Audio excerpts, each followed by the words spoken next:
You're listening to Clutch with Keon Rose on all new Nooga Radio, NoogaRadio.com, 92.7 FM. Right? We need to have a talk with management about that intro there. I'm not Sam Jordan. I'm Keon Rose. This is Clutch with Keon Rose. Thank you for joining me today. I've got a number of stories for you to get into about this because I think we have a number of things going on. First off, Sam Jordan at the Greater Chattanooga Hall of Fame and covering that. So we're gonna see a lot of those interviews that he's been collecting show up in our news stories, I'm sure. And we have a lot of great local sports talent. Chattanooga has either attracted a lot of incredible talents to UTC, right? We always talk about Terrell Owens and should he be in the Hall of Fame? He is going to be in the Hall of Fame, thank goodness, because I thought I was going to have an aneurysm if he didn't. I would just explode. But Terrell Owens played at the University of Tennessee here in Chattanooga, and that's big. Reggie White is a big product of the city of Chattanooga, and we have many, many more.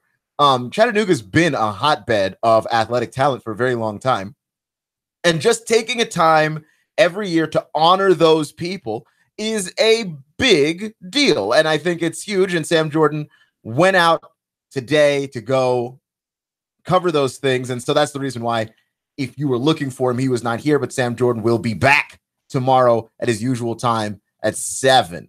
Now, I will say this, right, because I'm a big fan of golf. Now, first off, let me just point out that I'm a big fan of watching golf. I don't play any golf at all. I'm not a good golf player. I don't own any clubs, and I think that might actually be one of those things that it's an outlier kind of thing. There aren't very many people who sit down and watch golf that don't actually play. I don't. I used to play the Tiger Woods video game growing up. That's about it. But hey, I actually am a big Tiger Woods fan, and I think that I can say this without coming off as way too hopeful and possibly naive. I think Tiger Woods is back right now. Sure, people are skeptical of that, and I think you can be reasonably cynical of the phrase Tiger Woods is back, because we have had a number of instances in which Tiger Woods has been, quote unquote, back. He's not back, right? Like every year we say this, he's back, and then he's not back. I think this year he actually is back. Now, I think the inclination for people to officially wave the flag and say, okay, Tiger Woods is back, is to wait until he wins a major, which may or may not happen. I'm saying Tiger Woods is back to playing golf at an incredibly high level. I am not going to go so far as to say that Tiger Woods is going to win a major. I hope so. And if he continues to play golf at around this level, he's going to give himself a few chances to do so. But Tiger Woods is 42 years old. And at 42, your best golf is behind you. Now, Tiger Woods is A, a genius, and B, not human like the rest of us are human. Because Tiger Woods hit a fairway shot during the Honda Classic this past weekend that clocked in at 128 miles per hour. Okay? 128. And at 42 years of age, who on earth is doing that? Right? Like Tiger Woods is not the same as the rest of us. But Tiger Woods has played his best golf. Like this is clearly not his prime. This is essentially the twilight of his career. This is what it should be. And for years it has looked like that. The Tiger Woods with the constant back injuries and with the inability to finish tournaments and his inability to make the cut at a number of times. But at this point in the year, Tiger Woods has played in 3 tournaments now without a significant back injury, which is important because Tiger Woods is no longer hooked on the drugs that relieve that kind of pain, right? Like Tiger Woods was arrested last year, near the end of last year, for a DUI, in large part because, because he was very high on those drugs. Like, now he said they were all prescribed medication, but I mean, that it was a lot, right? Like when they went back and did the toxicology report and all that stuff, like it was a lot for him, right? Like you shouldn't really have that many drugs in your system, right? And so Tiger Woods went to rehab and went to go take care of himself and get unhooked from these drugs, which I think most people who get hooked on Vicodin and Oxycontin get hooked on these things to relieve pain, right? Like they're not just out of the blue attempting to just do drugs. It initially starts with a pain, and then you find that you can't stop, right? I remember I had my teeth extracted one time, and because I got braces and I needed more room in my mouth. Essentially, I had overcrowding of teeth, is what my orthodontist said. So I got my teeth extracted, and I had to have Vicodin in order to recover. And one of the things that I noticed about having the Vicodin in order to recover is that when it was time for me to stop taking the Vicodin, like I was no longer in any pain, it was kind of hard to stop, right? You had to just take what was left and flush it down the toilet to stop yourself, because it's an addicting drug, right? It's very helpful for relief of pain. Vicodin, morphine, drugs like this, they're very helpful in that way. But also, I needed to stop it. And it was harder than you would think. The Tiger Woods is not on these things anymore. And I can't imagine that there's not a boost that he's getting from just having the clarity of mind that comes with that. And the amount of time that he took off after his last back surgery. Tiger Woods didn't really play for last year, right? They just took all the time off, didn't play any golf, didn't do anything that would put that torsional force on his back. He didn't do any of those things. And I think that that's huge, right? I think that's big time. The Tiger Woods is in a good mental state. He's in a good physical state. I really enjoy watching him play, and I like it when he's good. And I think golf is better when he's good. And I think he's back. Right? And he finished 12th at the Honda Classic. Right? And I worry. I worry that people will not appreciate this run that he is on, and that the level that he is playing at currently is the highest that we've seen in years, because it's not a major, right? Now, where I'm really looking forward to seeing Tiger is the Ryder Cup, right? The Ryder Cup, which is Team USA versus Team Europe. The best golfers in both nations compete against each other head to head and see who is the best. I can't even say nation, because Europe just gets everybody in Europe.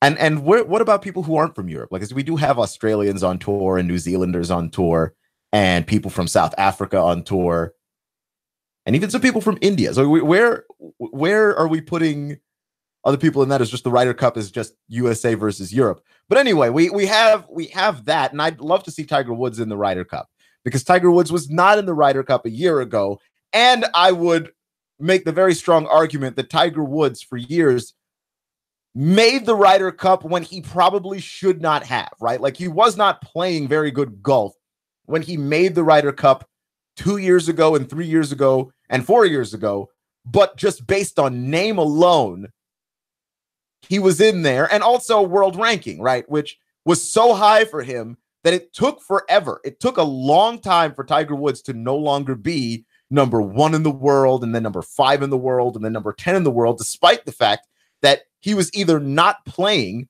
or he was playing atrociously, right? The calculations held to the fact that he was still so good that despite the fact that he hasn't played well anytime recently, despite all of that, he was still ranked incredibly high. And I'd like to see him involved in the Ryder Cup. They did run the Ryder Cup ad the other day that I saw it, and he was in the ad.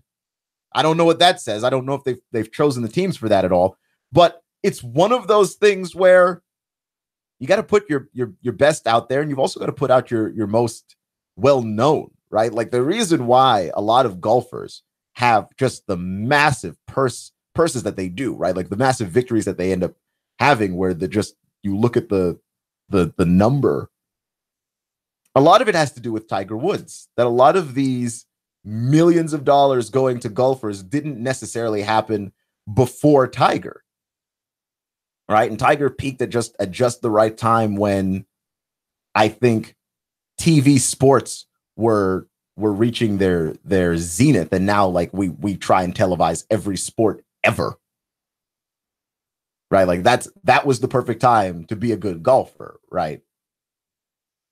Like no disrespect to the great golfers of the past, your Jack Nicklaus and your Gary Player and everybody else, but if they had been able to play golf when TV was becoming as big as it was in the 90s and as big as it would be, where every sporting event is in HD and everyone has an HD TV, I think that they would have been even bigger in terms of our sports memory of them.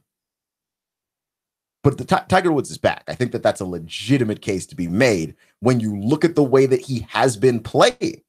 Right now, you could say, oh, well, he should do it in a Masters. He should do it in a U.S. Open. I'm sure he will be. I'm sure he will be. I don't think that he's going to be confounded by any of these courses.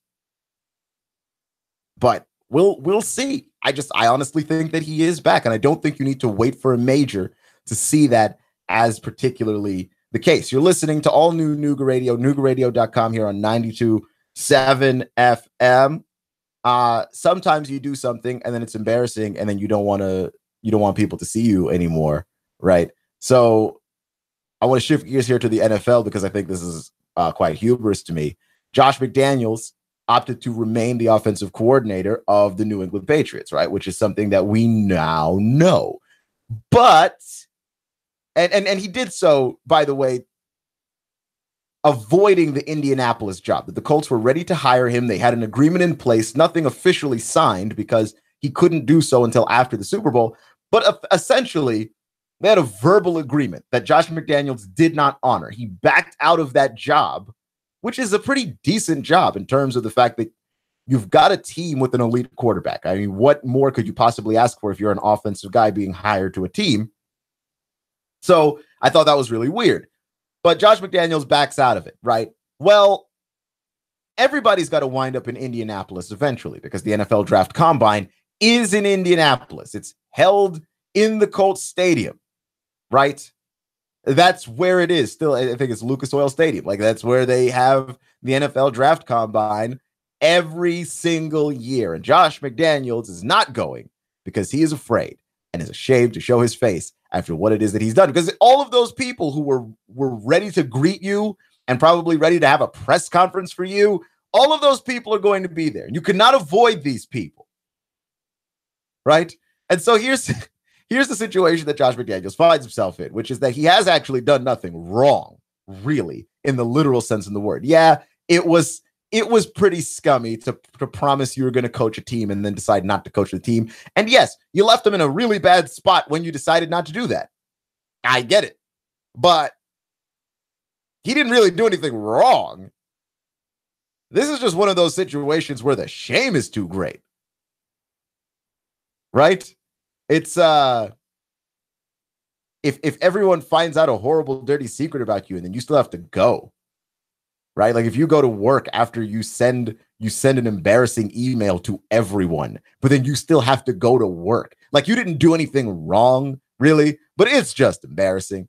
And Josh McDaniels is going to actually forego doing a part of his job merely to hide from the shame, which is a crazy idea to me. Merely to hide from the shame, Josh McDaniels is going to hide from a portion of his job, right? Which I actually experienced in college once upon a time. Now, this is college, and I feel like when someone's paying you, something is different. But I do remember I had a project that I had to do in a video production class, and the thing that I created that I called my project was not good. You couldn't describe that as being watchable, right? So I just turned in the project and then I did not go to class for the week. Couldn't do it. Could not sit there with that video playing and look my classmates in the eyes. But I had to turn in something. I couldn't get a 0. Right? I couldn't look people in the eye after that. That's where Josh McDaniels is right now. Right? Like, why? You have to imagine that Josh McDaniels is in his house going, why do we have the combine there every year? Why don't we move it around? Why do we have it somewhere else? Right? Questions that Josh McDaniels literally never asked until this year. Right? Probably until last week.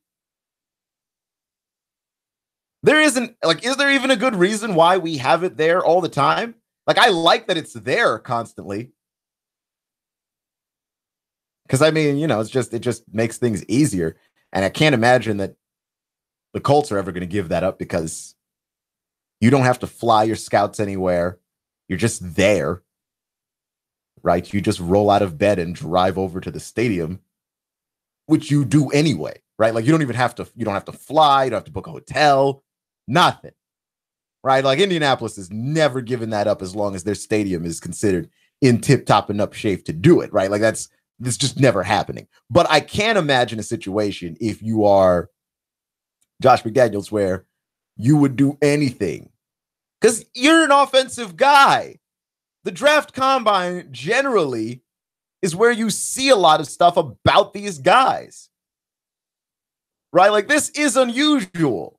This is unusual for the offensive coordinator of a football team to not go and look at possibly the future offensive players of his football team, right? And I think the biggest thing about the NFL draft combine, one of the big things, is not even all the athletic stuff, right? It's not really the 40-yard dash or the high jump or the broad jump or any of those drills that they have these guys doing. It's the one-on-one interviews that you get to have with the players to try and figure out where their head's at. Where are they mentally in terms of being able to contribute to your football team? Are they going to be a good teammate? Are they a good leader? Do they have leadership skills? Are they smart? Are they quick on their feet? If you ask them weird questions, do they just get offended easily? Like, a lot of this stuff is huge, and you'd rather not hear that secondhand, generally speaking. And yet, here we have an offensive coordinator who does not want to go. And the only reason I can think that this man does not want to go is that he is too embarrassed to walk into or bump into any of the people who he would have been working with, but then decided at the very last second to not to. Right. It's an embarrassing spot. I can't imagine that that's a fun position to be in. I also can't imagine, though, that if you're a grown man, you can't just buckle it up and just take the shame. Just take it, man. Like, what are they really going to say to you? Right? Like, this isn't high school. They're not going to put horrible notes in your locker. What are they really going to say to you? Just go. You need to interview these players. It is, in part, your job. Can't stress that enough. It really is part of your job. How is it possible that you don't want to do this? You're listening to all new Nooga Radio, NoogaRadio.com, Clutch with Keon Rose. We've got a few more stories here for you. I have an opinion on Blake Bortles, which I think you might find fascinating. I don't know why Blake Bortles is so interesting, right? Because he's like the best, worst quarterback in the league. Or is he the worst, best quarterback in the league? We'll discuss it next.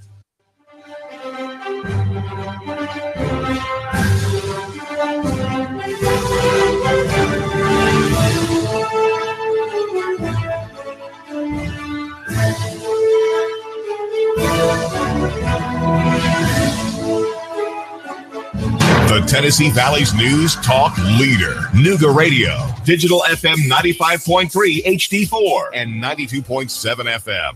3, 2, 1.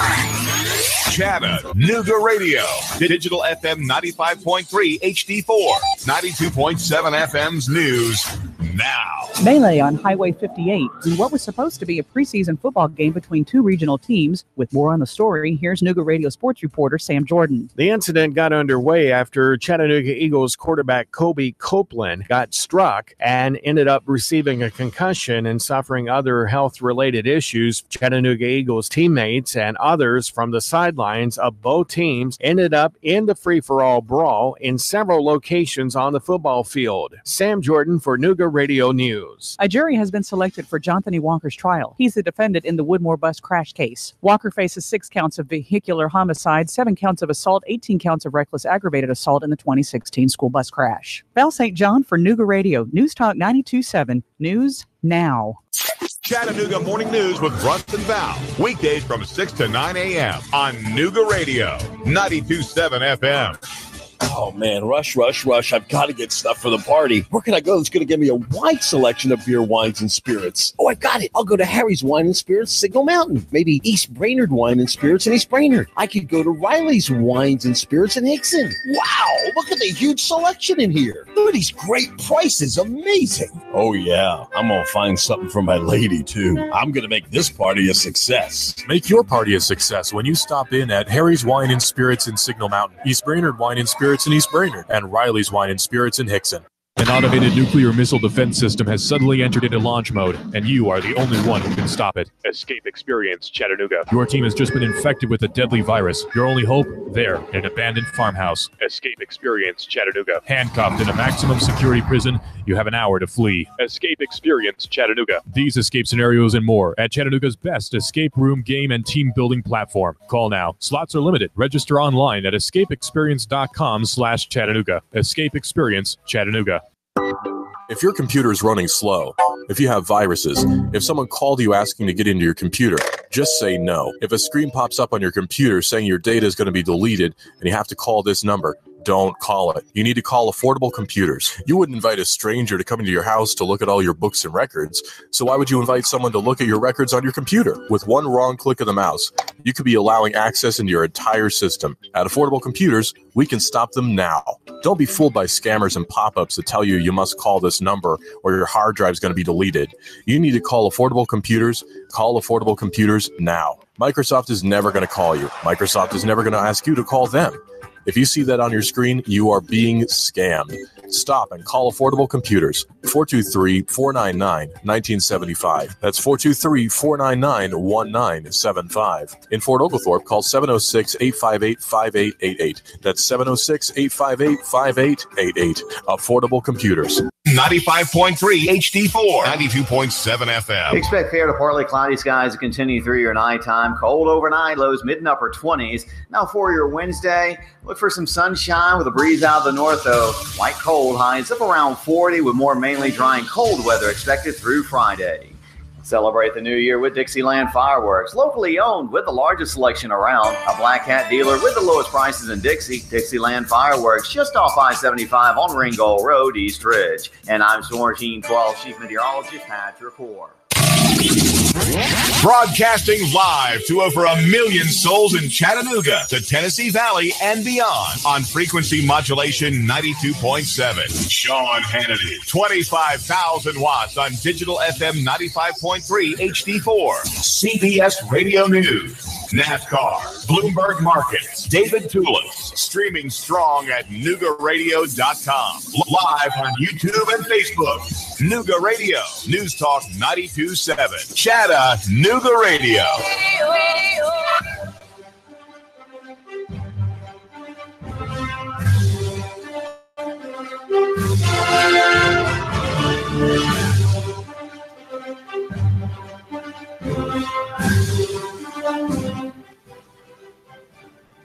You're listening to all new Nooga Radio, NoogaRadio.com. Clutch with Keon Rose. Thank you for joining me, making me just a small part of your day. You know that I appreciate you.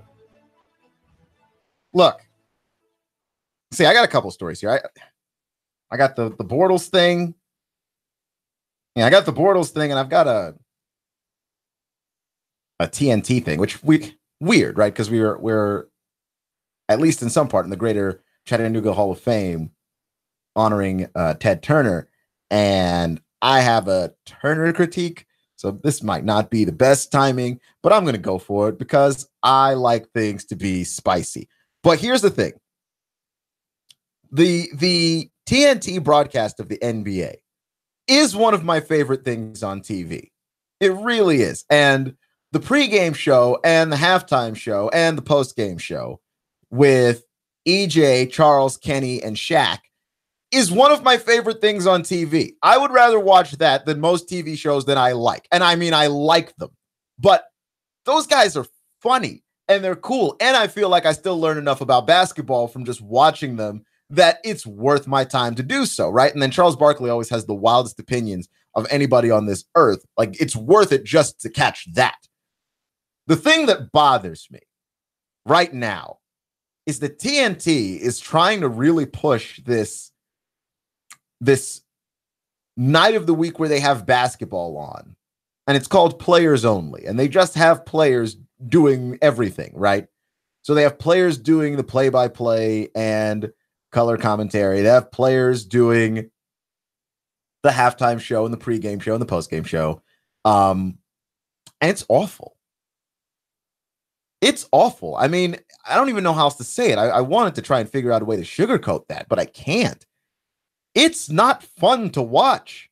It isn't. And I always wondered, like, what was the actual need for Players Only when you consider that the regular show is already 3/4 of all players, right? Like, outside of Ernie Johnson, who I think that show needs, it's already mostly players, right? And Ernie doesn't take over the show. He moderates the show. He keeps everybody on track.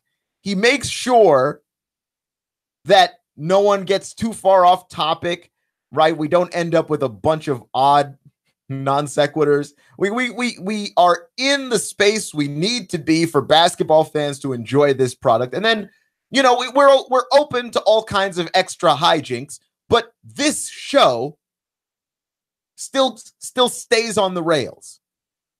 I think that's big. I do. I think that's huge. I don't understand why it is that we have to have this players only thing, especially when you talk about Brent Barry, who, if I watched that while laying down, I'd go to sleep. I mean, it's unbelievably boring. Listen, more Ernie is not a bad thing. Ernie's so good. He's a professional. He sounds amazing on the air. I don't know what that show is going to be without Ernie. Like, I think that he's the guy, even though he says the least, right? And even though his personality is on that show kept to a minimum, I still think that he is the guy that you'd have to worry about replacing should he ever leave. Like, the show could live without Shaq, and the show could live without Kenny. I really don't know if the show could live without Charles, because he's just so ridiculous, and the ridiculosity is a huge part of why you even watch it. But you definitely couldn't keep the show going without Ernie Johnson. Like, he's the reason, he's the draw, because I think that he keeps everything in line, and he has a dry sense of humor that perfectly counters the over-the-top humor of everybody else. It's perfect. I mean, I don't know how much more I would tamper with that show, but I don't know, replacing Ernie with an all-players cast, that's not the way that I would go if I would have thought to do it. Like, I'm confused. I am truly and honestly confused at the prospect of how it is that even works. It's bizarre to me as an idea. Just leave it alone. Right now, because on the one hand, you feel like you're being held hostage, right? When they do the players only, on the one hand, they're giving you one more night of basketball a week that you don't have to pay for, right? Like, if you have League Pass, this doesn't really bother you, but they're giving you one more night a week of basketball that you don't even really have to pay for. But everything else, the fact that the production is weird, having all of these players around, and that it's strange in that way. Yeah, I'm not really a big fan of it, man. I hope that they change that around, because I see that was one of the trends that was happening in sports TV, right? Which is that we had players deciding that they wanted to be broadcasters, right? And there's a certain merit to having that. You have commentators and broadcasters who have been inside the game, that know what it's like to play the sport, to have their hands in the dirt, as the saying goes. That's huge. I love that. That's incredibly fun. Where it gets to be too much, though, is where the players are replacing people who have experience broadcasting. And the players are replacing people who have training doing this sort of thing, right? Like if you've been broadcasting for 15, 20 years and a player retires and comes out of retirement and it's your job or his and he gets the job, like I just find that a little bit strange to me, because I don't necessarily think that we need at any given moment 16 guys with experience in the league. You only need a handful of those opinions, right? And if you do, then I think that you'd go with the TNT broadcast format, right? Like have a bunch of players and then have one guy that moderates all of these people and just make sure they stay on track, because they went pro in sports. They didn't go pro in broadcasting. And you can learn it, but it's tough. And some guys are clearly better than other guys, right? You see it with the NFL on Fox as well. Kurt Menefee keeps everybody on track, because even though you do actually have guys with a lot of broadcast experience in Howie Long and Terry Bradshaw, guys who have been doing this show for so long that I can't remember who it was that was doing it before they got there. If indeed there was anybody else doing the show before they got there. Okay, there wasn't. The fact of the matter is, they're still capable of going off on long tangents and not necessarily keeping everything together. But Kurt Menefee keeps them all on track, right? Like that to me is huge. That's part of what makes the show good, and it's a subtle thing. It's not immediately obvious, but when you don't have it, it's dreadful. Right? And unless one of those players becomes that guy that can keep everybody together, it's not as fun as you think it is, right? Also, while we're on a criticizing tour, that Area 21 show with Kevin Garnett is such a, like that segment is so weird and not interesting. Because Kevin Garnett, what is Kevin Garnett most known for? Kevin Garnett is most known for having an attitude, being the guy that says things whether or not they're politically correct. He's just sharp. He's brutal. He will hurt your feelings, right? That's what you would think you would get in a show with Kevin Garnett. You don't get that in a show with Kevin Garnett, because Kevin Garnett falls into all the same things that people fall into when they become broadcasters, which is, I don't want to make fun of my friends. I don't want to poke fun at anybody in the NBA and be seen as the bad guy. This is a fraternity of players. We all have gotten to know each other. We all have some level of respect for each other. And now you're asking me to turn around and criticize people. But guess what? When it comes to broadcasting, that's the job. This is the reason why I think of all the players on the TNT broadcast, Charles Barkley is probably the most irreplaceable, because he just says what he thinks, and Charles Barkley doesn't care whose feelings he hurts or if he's disrespected players who are currently playing. If he thinks a guy is soft, he's going to tell you a guy is soft. If he tells you a guy doesn't make plays that he should be making, or he's too weak-willed, he'll tell you all of those things. He will, without the shadow of a doubt. That's what you want to see. You don't see it with most other players, and you certainly don't see it with Kevin Garnett, which is weird, because that is the allure of watching a TV show with Kevin Garnett. Otherwise, you just have a dude acting odd. Right? That's it. That's the show. If Kevin Garnett's not willing to criticize people, and he isn't. It's a similar thing with John Gruden. You know John Gruden's got a sharp personality.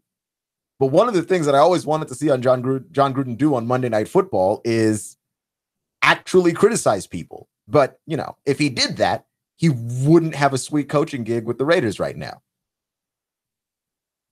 Right? Like, you just don't burn bridges. Which, I don't know. I think you can do it without being ridiculous. But that's just me.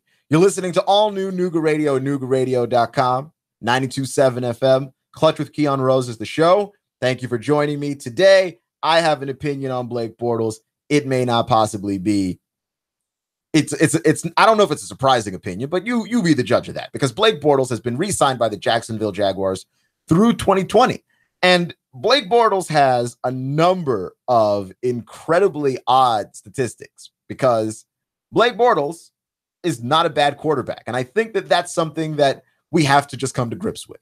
I think that the greater media would like you to believe that Blake Bortles is a trash quarterback, but he's not. And I've been saying on the show for years, I think Blake Bortles has a high amount of upside. I don't know how far the ceiling goes, and I don't know if he's even capable of reaching it, but he's got a very high level of upside. And Blake Bortles is, at this point, a player who has thrown 90 touchdown passes. He is 72 yards shy of 15,000 career passing yards, and only 4 players have thrown for 15,000 plus yards and 90 touchdowns before turning 26 years old, because that's right. Despite the fact that Blake Bortles has the quintessential old man face, he is actually 25 years old. Blake Bortles looks like my uncle. He's 25.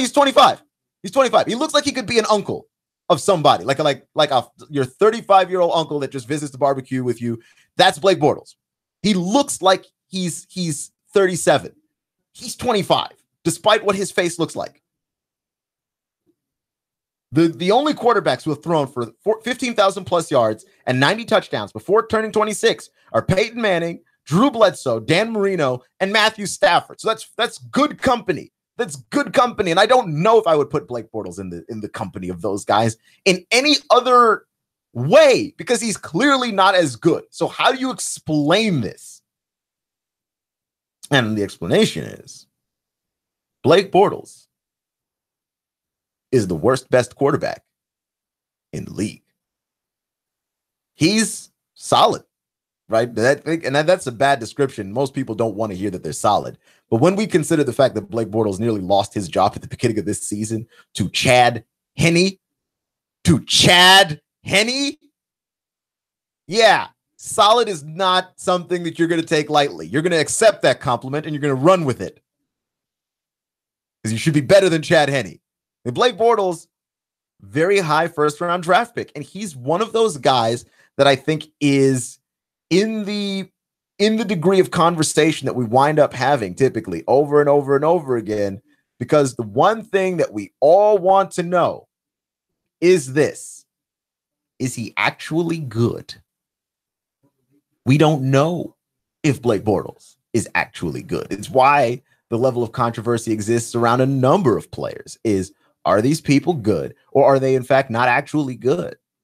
And Blake Bortles is the quintessential. He's thrown pick sixes to 8 different football teams, and there is no elite quarterback, I believe, that has done that in the short amount of time that Blake Bortles has even been a quarterback at all.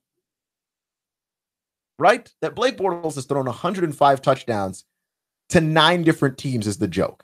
90 of these touchdowns were thrown to his team. The other 15 were thrown to 8 different other teams. Because Blake Bortles is throwing a lot of pick sixes. A lot. And you're trying to figure out, like, is this guy good or is this guy not good? Now, Jacksonville, by signing Blake Bortles through 2020, has essentially said that Blake Bortles is our guy. We're going to ride with Blake Bortles. We can win football games with Blake Bortles. But I also think that this does something else for the Jaguars, which is excludes them from having to try and figure out how they would pay any of these other guys if they were to pursue any of these other guys. You have Blake Bortles. Blake is not costing them a ton of money to sign, and they get to keep that defense, because that's the thing that really hurts you, is that you've got a guy like Russell Wilson, let's say, and Russell Wilson is an incredible quarterback, right? He started off as just a game manager and then became the kind of player who could take over football games, because he has a mobility and an arm strength that I don't believe that anybody saw that he had when he was drafted into the league.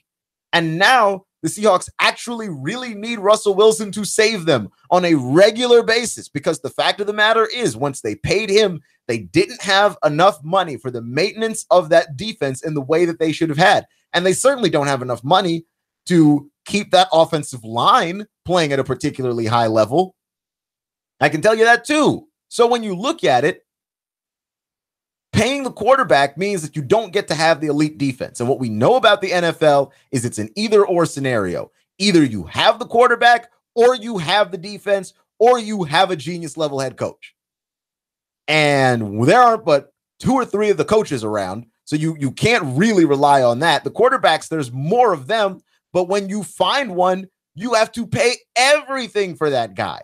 That's why the Jaguars re-signed Blake Bortles. That's why the Redskins traded for Alex Smith, because people are starting to realize if you pay a quarterback more money, even if he's worth it, right?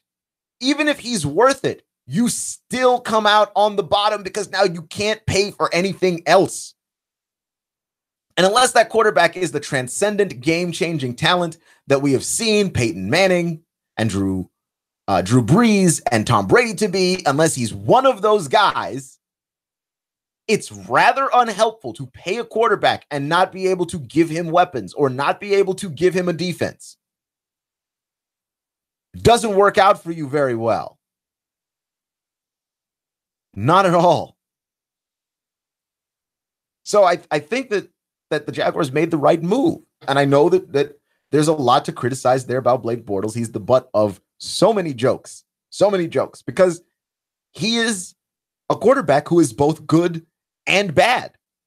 And if you're willing to take the good with the bad, he's perfectly serviceable, right? And I think that we are starting to move away from that because our league has become a passing league. When you talk about the NFL, it's a passing league, but at the same time, you can't afford for it to be a quarterback-driven league. Like, I don't know how good the Lions will ever get now that they have paid Matthew Stafford all that money. Is Matthew Stafford worth all that money? Every penny. Every penny. But Matthew Stafford hasn't shown us yet that he's the kind of quarterback that can win when he doesn't have weapons. And he's the kind of quarterback that can win when he doesn't have a defense. And if he's not, you do have to actually rethink the possibility that maybe you shouldn't pay him all that money. That you might have to struggle to not have a quarterback for a while, which is something that I understand that Lions fans don't want to hear because of how long they've been bad. And Matthew Stafford is the kind of quarterback that you knew was good in high school. When Matthew Stafford went to the University of Georgia, everybody knew he was good. This is not a shocker or surprise. The question is, can he lift a team beyond being mediocre? Because it's going to be mediocre if you pay him all that money. And that's an experiment that we're still trying to figure out. But it's a salary cap league and you just can't spend the money. Look, if this were baseball and you could go over the luxury tax and not even worried about it like you were the New York Yankees. HD4 Ottawa, W224AZ Chattanooga, 92.7, Digital FM 95.3, HD4 Chattanooga. This is CBS News on the Hour, presented by TheraWorks Relief. I'm Pam Coulter. President Trump has harshly criticized the Florida sheriff's deputy who did not go into Stoneman Douglas High School to confront the gunman who killed 17 people. And he told governors meeting at the White House today, I really believe I'd run in there even if I didn't have a